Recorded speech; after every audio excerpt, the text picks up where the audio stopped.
Достар, бізде саптамаларды тазалауға автокөлік келген еді. Арнайы контент ретінде түсіріп жатырмыз. Мына көбінесе форсункаларымыздың сеткалары бітіп қалады. Ремкомплекттері, сальниктері қатып қалады.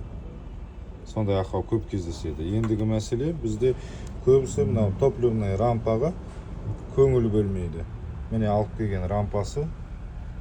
Қоқымдардың бәрі осындай болады, забиваться етеді. Бізде топливный фильтр ауыстыру керек, сүзбені. Енді мына форсунканы, тек қана форсункаларды, саптамаларды тазаламай қоймай, сонымен қатар рампаны, сүзбелердің бәрін бірге ауыстырып, жанармай жүйесін қалпына келтірген жөн болады толық. Мынау әбден бітіп кеткен. Баға қойып жіберіңіздер. Саптамалардың жағдайы қандай? 1-ден 10-ға дейін.